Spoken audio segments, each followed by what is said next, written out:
welcome to the Black and White Sessions. We are so excited today to have the beautiful and talented Suzanne Waters. Thank you. How are you? I am great. Thank you Good. for having me. I'm so glad awesome. you're here. This is so fun. Thank you. This is so great. Well, let's just dive right in. Okay. Okay? So let's talk a little bit about your 10-year overnight success story. Mm-hmm. I think we should talk about that a little bit. Definitely. Where are you from? From New Jersey. Okay. Went to high school and college in St. Louis area. And Okay. then moved out here to be a singer. To be a singer. Yeah. So you just packed it up and said, well, Yeah. I'm going out to LA and... I wanted to sing in the movies. I wanted to sing for TV, for commercials, radio IDs, anybody who was singing in the studios that you never see. I wanted to be them. You wanted to be them. Yep. So you came out here and you really... Did you know anybody? No. Knew no one. Okay. I called the union. And I was that person who was like, hi, I'm a singer. How do I get work? You called the union just out of the blue? Yeah. Yeah, I called like the generic number. Because somebody was like, well, do you know your unions? You should know your unions. And I was like, oh, okay, I have to be union to be one of those singers. So I just called them and was like... Well, I'm just curious to know, people, what did the union say to you? I think I remember them saying, we don't actually create work. We're here to help you when you get your work. Mm-hmm. And then I just kind of hit a dead end and dropped the ball, got a day job doing graphic design. And my singing dreams were dwindling in the background, and I was getting pretty depressed in this career that, I mean, it wasn't all doom and gloom. Yeah. But 10 years went by, and I was like, I hadn't done a thing. 10 years. 10 years is a long time. It's a long time. To just, like, sing in church every once in a while. But I didn't know anybody. I knew no one. So what changed? What were your proactive steps in networking? You obviously had to meet somebody, or something had to have come along for you to start figuring out, oh, I need to take step 1, 2, and 3. Right. So how did that happen? Well, in 2008, when the economy went bonkers, I was doing mostly real estate graphic design. Okay. And I had the gift of being laid off. And it was terrifying, because I had only had that job for 9 months, so I was the first one to go. Okay. And I was crying, and like, where's my life going to go? And thanks to some unemployment and a supportive husband, he was the most demanding, actually. He was like, you moved here to be a singer. Yeah. This is your chance to take those steps. So I literally went to Google and was like, session singer.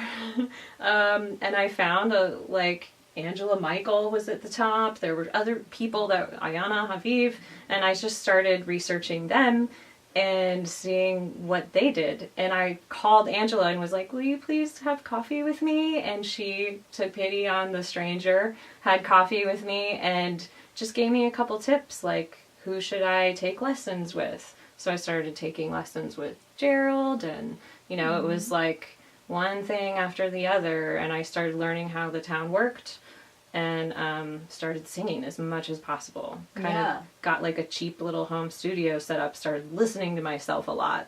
And yeah, just one thing after the other. Yeah. Master Chorale is hilarious because I tried out like once in 2000, once in 2003, once in 2005. Okay. I would get up the nerve to try again, but I never made it in. I didn't make it in until I seriously committed after like building the voice back up. I went to a karaoke studio, $4 an hour during the day in my own little karaoke room. I would sing the entire songbook. If you've ever been to Max Karaoke, it's amazing. Like, they have the biggest, fattest songbook. And you can sing whatever you want. And I would... Tips to others. Yeah. Karaoke rooms. Karaoke rooms. Have a day party. Yeah. And I built my stuff back up. And wow. Yeah. So, here I am. That is so fascinating. So, yeah, so we're talking about Gerald White. He's been featured here on the Black and White Sessions. And when she sang Master Chorale, we're talking about the LA Master Chorale. Yes. Which is an auditioned choir, and they audition once a year, or once a year. Once a year. Yeah, you submit. You turn in your resume and some recordings, and if you get chosen, you get to go in and they test your sight reading, and it's a nerve-wracking audition. one of the worst. Not getting around it. It just is nerve-wracking, isn't it? terrible.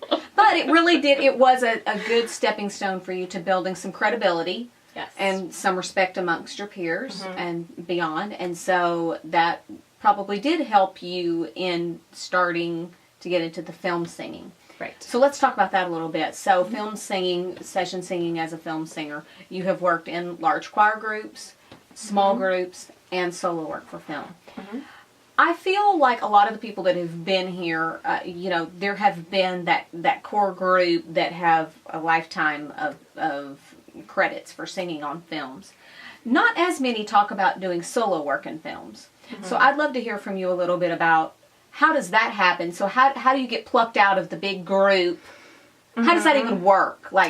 I can think of a few times where suddenly there's a moment in the booth that happens, and they're like, "Oh, we need a solo there," and they're telling the contractor. And then contractor is like on the spot thinking, okay, what am I going to do? There was one time where it was an on the spot audition where it was like, okay, you, and you, let's give you all a shot. So they would hit record and each person would have a shot at doing the solo there in front of the whole group. It's nerve-wracking. Well, that's nerve-wracking. Yeah, it's totally nerve-wracking. But that's how I think one of my first solos ended up being that way. It was just like, okay, you got it. And sometimes they'll do it right there on the spot, or they'll keep you afterward and do it then. And do it without the... But sometimes you actually have to record the solo while the mass group is still in the room. Yep.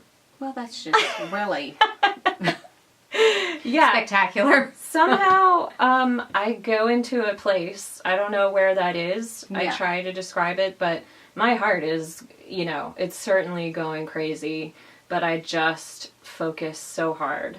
And as long as I'm focused on exactly what I'm going to do, then somehow it happens and it comes out. Yeah.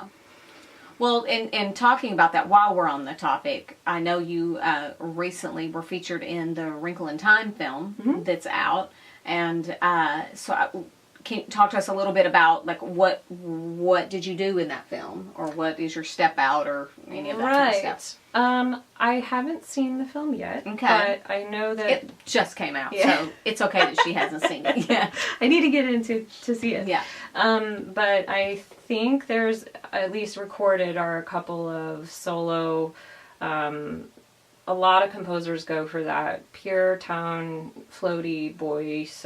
They say voice soprano, but really they just want. My friend, I was telling him before, my friend is like, it's Lord of the Rings. Lord of the Rings is, do your Lord of the Rings.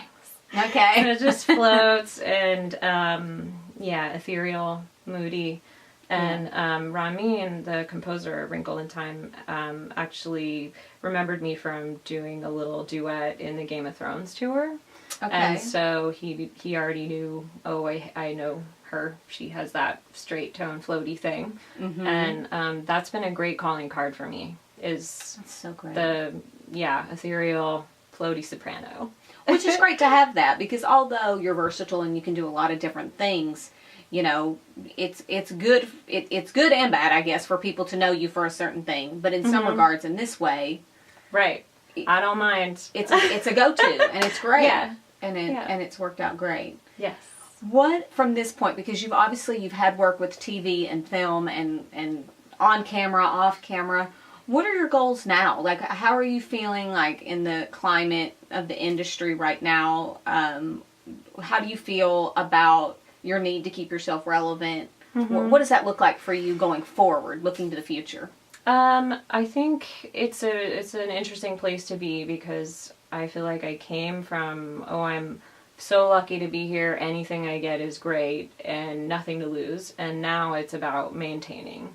And I'm doing well enough now where I'm like, hey, if I could just keep going like this for as long as I can, and then when I know it's not my time anymore, just to gracefully step back. And so I'm constantly paying attention, I hope, to my own talent and seeing where it's relevant and capitalizing on that as much as possible, and then find a place in the next, I don't know, decade or whatever, figure something else out too. I think you have longer than a decade.